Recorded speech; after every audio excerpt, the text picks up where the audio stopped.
주님의 기도를 드립니다.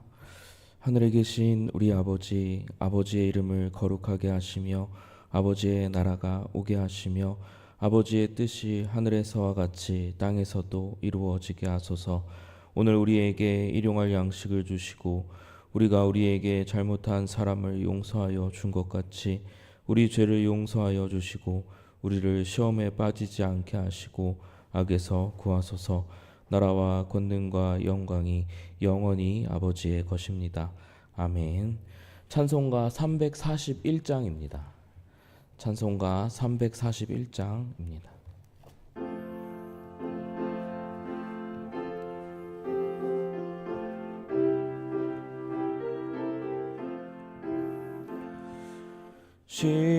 십자가를 내가 지고 주를 따라갑니다. 이제부터 예수로만 나의 보배 삼겠네. 세상에서 부귀 영화 모두 잃어버려도 주의 평안 내가 받고 영생 복을 받겠네. 주도 곤욕 당했으니 나도 곤욕 당하리. 세상 사람 간사하나 예수 진실합니다. 예수 나를 사랑하사 빛난 얼굴 보이면 원수들이 미워해도 염려할 것 없겠네. 내가 핍박당할 때에 주의 품에 안기고 세상 고초 당할수록 많은 위로 받겠네. 주가 주신 기쁨 외에 기뻐할 것 무엇냐. 주가 나를 사랑하니 기뻐할 것뿐일세. 아멘. 우리 찬송가 338장 찬양 드리시겠습니다. 338장입니다.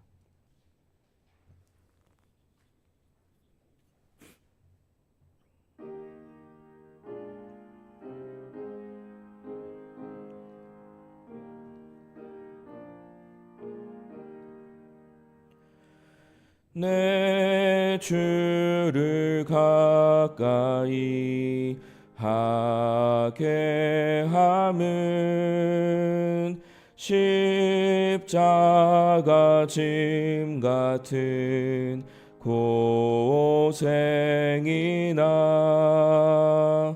내 일생 소원은 늘 찬송하면서 주께 더 나아가기 원합니다.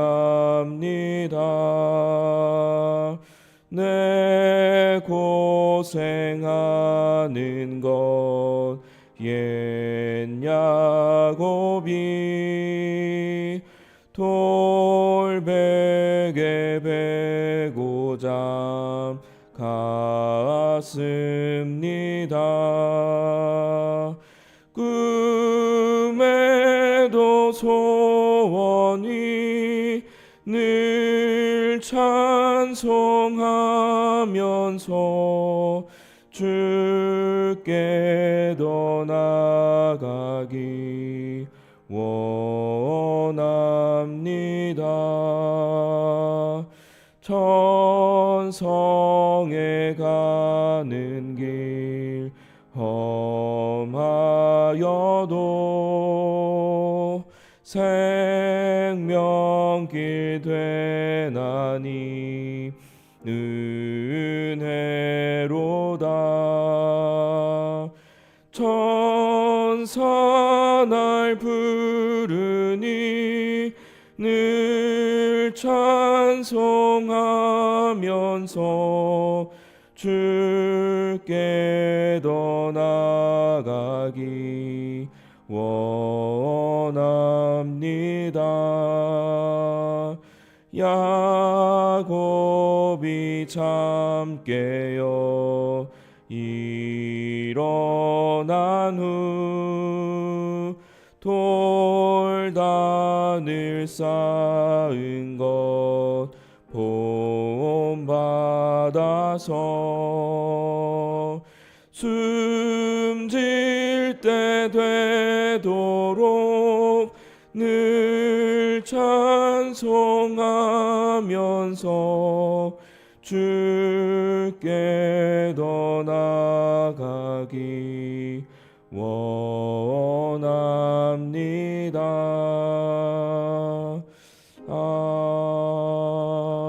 아멘. 아버지 하나님, 오늘도 우리에게 말씀하여 주옵소서. 우리는 귀 기울이게 하시고 성령님의 조명 아래 그 말씀을 들으며 우리 마음판 깊이 새기도록 인도하여 주옵소서. 그래서 그 말씀을 지킴으로 복된 삶 되도록 오늘도 인도해 주옵소서. 예수님의 이름으로 기도드립니다. 아멘. 우리에게 주시는 하나님의 말씀은 요한복음 15장 18절로 27절까지의 말씀입니다. 요한복음 15장 18절로 27절까지의 말씀입니다. 우리 차례로 한 절씩 교독하겠습니다. 세상이 너희를 미워하면 너희보다 먼저 나를 미워한 줄을 알라. 너희가 세상에 속하였으면 세상이 자기의 것을 사랑할 것이나 너희는 세상에 속한 자가 아니요 도리어 내가 너희를 세상에서 택하였기 때문에 세상이 너희를 미워하느니라. 내가 너희에게 종이 주인보다 더 크지 못하다 한 말을 기억하라. 사람들이 나를 박해하였은즉 너희도 박해할 것이요 내 말을 지켰은즉 너희 말도 지킬 것이라. 그러나 사람들이 내 이름으로 말미암아 이 모든 일을 너희에게 이는 나를 보내신 이를 알지 못함이라. 내가 와서 그들에게 말하지 아니하였더라면 죄가 없었으려니와 지금은 그 죄를 핑계할 수 없느니라. 나를 미워하는 자는 또 내 아버지를 미워하느니라. 내가 아무도 못한 일을 그들 중에서 하지 아니하였더라면 그들에게 죄가 없었으려니와 지금은 그들이 나와 내 아버지를 보았고 또 미워하였도다. 그러나 이는 그들의 율법에 기록된 바 그들이 이유 없이 나를 미워하였다 한 말을 응하게 하려 함이라. 내가 아버지께로부터 너희에게 보낼 보혜사 곧 아버지께로부터 나오시는 진리의 성령이 오실 때에 그가 나를 증언하실 것이요 너희도 처음부터 나와 함께 있었으므로 증언하느니라. 아멘. 2020년 2월에 미국에서 한 살인 누명을 쓴 사람의 출소 소식이 있었습니다. 18살에 이 살인 누명을 쓰고 무려 37년간 복역하다가 55세의 나이에 출소를 하게 되었는데, 이 무고한 시민을 구하는 프로젝트를 진행 중인 한 변호사가 이 사람의 무고를 발견하고 증명해 주어서 이 사람이 풀려났던 겁니다. 원래는 이 사람이 사형 판결을 받았었는데 항소심하여서 감형받아서 이 종신형으로 살고 있었습니다. 이 사람의 심정은 얼마나 억울했을까요? 살해당한 사람의 그 몸에 남아있는 상처가 이 치아 자국과 같다 하여 이 사람의 치아 자국과 일치한다는 이 검찰의 소견에 따라서 이 사람이 유죄 판결이 났던 겁니다. 그런데 지금 다시 그 사건을 파헤쳐 보니까 그 상처는 치아 자국도 아니었고 DNA 검사 결과 다른 두 사람의 그 흔적이 발견되었습니다. 그래서 이 사람은 배상금으로 $1,400만 받게 되었습니다. 우리 돈으로 하면 지금 환율로는 200억 가까이 되는 돈인데 이 사람이 받을 당시에는 170억 가까이 되었다고 합니다. 그러나 그 돈을 받게 된 그 사람이 이런 말을 합니다. 돈으로는 내가 잃은 시간을 복구할 수 없습니다. 억울한 것은 정말 억울합니다. 억울함은 마음의 병으로 나타나기도 합니다. 우리나라에만 있는 여자의 한이라는 것도 억울함의 한 측면입니다. 화병이라는 것도 결국 이 억울함이 쌓이고 축적되어서 발전한 형태입니다. 여러분은 억울한 일을 당해보신 적이 있으십니까? 억울하면 그 정도에 따라 다르겠지만 정말 죽을 정도로 답답한 그런 상황을 마주하기도 합니다. 그런데 이 땅에 오신 우리 예수님은 얼마나 억울하셨을까요? 잘못은커녕 오히려 왕으로 추대받고 모든 사람이 추앙해도 모자랄 그런 존재인 예수님을 두고 이 땅의 사람들은 예수님을 오히려 하나님을 모독한다고 하며 잊지도 않은 죄로 덮어씌우고 결국 십자가를 지게 만들었습니다. 세상은 그렇습니다. 세상은 예수님을 미워하고 싫어합니다. 왜냐하면 세상은 예수님께 속해 있지 않기 때문입니다. 그래서 우리도 예수님을 믿을 때 각오가 필요합니다. 억울함을 당할 각오가 필요합니다. 미움받을 용기도 필요합니다. 성도가 예수님을 진정한 주인으로 모시고 살아가면 세상에서는 필연적으로 미움을 받고 억울한 일을 당하기 때문입니다. 오늘 본문은 성도가 예수님을 따름으로 받게 되는 박해 속에서 어떻게 승리할 수 있는지를 가르쳐 줍니다. 우리는 예수님이 이미 받으신 세상으로부터의 미움이 있다는 것을 언제나 기억해야 합니다. 예수님은 태어나신 때부터 십자가에 못 박혀 돌아가실 때까지 세상으로부터 미움을 받았습니다. 이는 창세기 3장 15절에 기록된 세상이 예수님을 대적하고 그 발 뒤꿈치를 상하게 할 것이라는 그 말씀들이 응한 모습입니다. 탄생과 동시에 미움과 박해가 시작된 것이 예수님의 삶이었다면 예수님을 따르고 예수님의 생명으로 사는 성도의 삶도 마찬가지입니다. 그러므로 예수님을 구주로 믿고 따르는 성도는 예수님을 대적하는 세상에게 미움받고 박해받고 억울한 누명을 당할 수밖에 없습니다.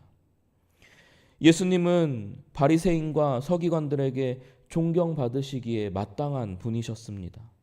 하나님을 안다고 하며 하나님의 말씀을 지키며 하나님의 말씀을 설파하는 사람들이었던 만큼 하나님의 아들이신 예수님을 마땅하게 대우해야 했던 바리새인과 서기관조차도 예수님을 몰라보고 오히려 십자가에 못 박게 하는 일에 그 일에 최전선에 뛰어들었던 사람들입니다. 가장 가까운 사람에게 당한 상처와 배신이 더 아프고 더 큰 법이지 않습니까? 예수님이 받으신 고난과 박해는 우리의 상상을 뛰어넘는 더 큰 고통과 쓰라림이었을 것입니다. 그럼에도 예수님은 세상의 영광을 바라보지 않으시고 세상의 영광을 위해 살지 않으셨습니다. 얼마든지 대적하는 사람들을 한 번에 멸하시고 예수님이 이 땅의 왕으로 등극하여 세상의 통치자가 되실 수 있는 능력이 있으셨지만 예수님은 그렇게 하지 않으셨습니다. 그것은 하나님의 뜻이 아니었기 때문입니다.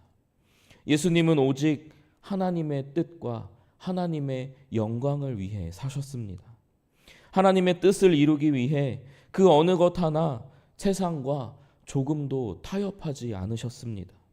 묵묵히 그 십자가의 길을 걸어가셨으며 아버지 하나님의 뜻을 이루기 위해 자신을 희생하는 것조차 머뭇거림 없고 거침 없으셨습니다. 그래서 세상의 미움을 받으셨습니다. 만일 우리가 예수님을 따름으로 세상의 미움을 받는다면 우리는 먼저 세상으로부터 미움받으신 예수님을 기억해야 합니다. 우리 18절 말씀을 함께 읽겠습니다. 세상이 너희를 미워하면 너희보다 먼저 나를 미워한 줄을 알라. 악인은 하나님의 의를 행하는 의인들을 박해합니다. 그것이 세상의 구조입니다. 세상은 하나님께 속해 있지 않고 하나님을 대적하는 마귀에게 속해 있기 때문입니다. 우리 삶 가운데 박해가 없다면 한 번은 생각해 보아야 합니다. 나의 삶에 세상과 타협하고 있는 부분은 없는가? 성경도 우리에게 보여주기를 하나님의 말씀을 온전히 전하는 선지자가 거짓 선지자와 반대자들에게 오히려 핍박을 받습니다. 우리는 어디에 서 있는가가 정말 중요합니다. 여러분은 현재 이 신앙의 여정 가운데 어디에 서 계십니까? 에이브라함 링컨은 하나님이 우리 편이 되게 해달라고 기도하지 말고 우리가 항상 하나님 편에 서 있게 해달라고 기도하라라고 우리에게 권면한 바 있습니다. 정말 중요한 기도입니다. 하나님을 내 입맛대로 요리하는 것은 하나님이 하나님 되신 그러한 신앙이 아닙니다. 세상과 타협하고 하나님이 아닌 나 중심적인 신앙생활의 모습입니다. 하나님의 자리에 내가 앉아 그렇게 하나님께 명령하는 교만한 모습에 불과합니다. 우리의 기도는, 우리의 삶은 언제나 내가 하나님의 편에 서 있는가 이것을 점검하면서부터 시작되어야 합니다. 왜냐하면 예수님이 그러하셨기 때문입니다. 예수님은 언제나 하나님께 물으셨고 아버지의 뜻대로 되기 원하신다며 아버지의 뜻에 순종함으로 이 땅 가운데 살아가셨습니다. 예수님의 삶 가운데 가장 고민되고 힘든 순간이었던 십자가를 지는 그 사건 앞에서도 예수님은 정말 깊은 고민과 고뇌, 슬픔과 아픔이 있으셨습니다. 그러나 그 모든 짐을 짊어지고 예수님은 기도의 자리를 찾아가셔서 아버지 하나님께 기도하셨습니다. 자신의 모든 상황을 하나님께 아뢰면서 결국 예수님도 자신의 뜻이 아닌 아버지의 원대로 되기를 원한다며 그 기도를 마치셨습니다. 그리고는 아버지가 주신 그 마음의 평안을 가지고 기도의 자리를 내려와 예수님의 그 사명을, 십자가의 길을 끝까지 완수하셨습니다. 우리의 삶도 이와 같아야 합니다. 우리는 예수님의 편에 서 있는가를 늘 점검하며 예수님이 우리에게 알려주신 의를 위해 박해받는 자는 복이 있다라는 말씀을 기억해야 합니다. 그러나 여기서 복은 물질적인 것, 안정적이고 편리한 것을 뛰어넘는 그러한 복임을 우리는 명심해야 합니다. 그런 물질적인 복을 기대하기보다는 여기서 말씀하신 예수님이 말씀하신 복은 예수님이 당하신 그 고난에 감히 우리도 동참할 수 있다는 그 영광에 우리는 감사할 수 있어야 합니다. 우리가 어느 편에 서 있는지 점검을 했다면 이제는 예수님의 방식대로 살려는 그 몸부림이 있어야 합니다. 세상은 해코지를 당하면 어떤 식으로든 갚아주라고 합니다. 미움을 받으면 배로 돌려주라고 합니다. 보복하라고도 하고 통쾌하게 복수하라고도 합니다. 그렇게 할 수 있는 힘이 없다면 뒤에서 욕이라도 실컷 쏟아주라고 합니다. 이것이 세상의 방식입니다. 눈에는 눈이라는 법칙입니다. 그러나 우리는 세상에 속하지 않고 예수님께 속한 사람들입니다. 우리 19절 본문을 함께 읽겠습니다. 너희가 세상에 속하였으면 세상이 자기의 것을 사랑할 것이나 너희는 세상에 속한 자가 아니요 도리어 내가 너희를 세상에서 택하였기 때문에 세상이 너희를 미워하느니라. 우리는 세상에 속한 자들이 아니라 주님께 선택받아 세상에서 구별된 성도라고 하십니다. 성도는 세상의 방식과는 다른 거룩한 선택을 하며 살아야 합니다. 예수님을 닮아 그 모습대로 우리도 살아가야 합니다. 예수님은 미움을 사랑으로 오히려 갚아주신 분입니다. 그러나 예수님처럼 사는 것은 정말로 쉽지가 않습니다. 왜냐하면 우리는 예수님이 아니기 때문입니다. 여기서 우리가 인정해야 할 것은 우리는 예수님을 따르는 사람들이지 예수님이 아니라는 사실입니다. 예수님이 아니기 때문에 실패할 때도 있고 넘어지기도 하고 정말 지치고 힘겨울 때도 있습니다. 그러나 우리가 예수님을 따르는 사람들이지 예수님이 아니라는 사실은 늘 실패할 수밖에 없다는 이야기는 아닙니다. 우리가 실패할 수도 있는 존재들이지만 그러한 우리를 돕기 위해 예수님께서는 성령님을 우리에게 보내주셨고, 성령님은 우리가 예수님을 바라볼 때, 예수님의 말씀에 귀 기울여 살아가려 할 때 우리의 힘과 능력이 되어 주십니다. 우리가 믿는 예수님이 항상 함께 하시기 때문에, 우리와 항상 함께 하시기 때문에 우리는 세상과 다른 선택을 할 수 있습니다. 우리는 우리가 당하는 박해가 고통만이 아님을 기억해야 합니다. 주님을 박해하던 사람이 주님의 말씀을 받아들였던 여러 사건들과 또한 우리 자신이 그러한 증인들이지 않습니까? 우리는 박해하던 사람도 우리가 전하는 복음을 받아들일 수 있다는 사실을 믿고 끝까지 인내하며 영적 전투를 오늘도 감당해야 합니다. 이것이 20절의 말씀입니다. 우리 20절을 함께 읽겠습니다. 내가 너희에게 종이 주인보다 더 크지 못하다 한 말을 기억하라. 사람들이 나를 박해하였은즉 너희도 박해할 것이요 내 말을 지켰은즉 너희 말도 지킬 것이라. 성도가 걷는 의의 길은 꽃길이 아니라 좁은 길, 가시밭길이며 결국은 십자가의 길임을 명심해야 합니다.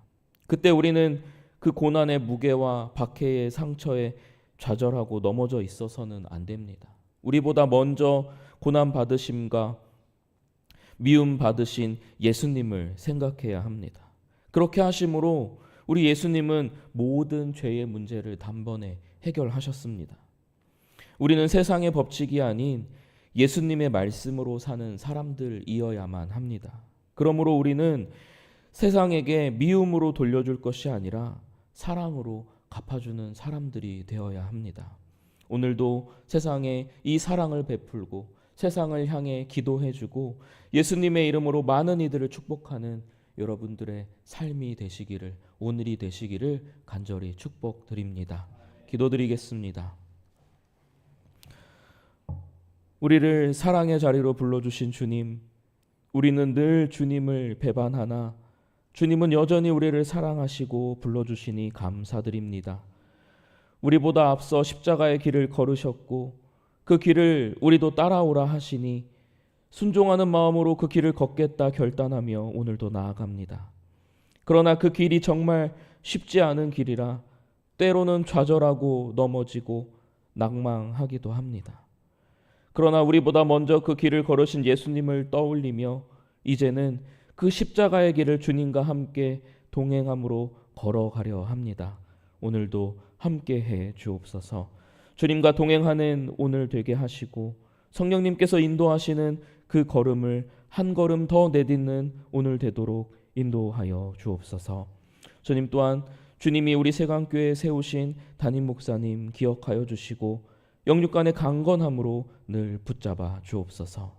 또한 우리나라를 불쌍히 여겨 주셔서 이 땅 가운데 주님의 임재와 주님의 손길이 속히 임하여서 이 모든 문제들이 단번에 해결되는 것을 우리의 눈으로 볼 수 있도록 주님 역사하여 주옵소서.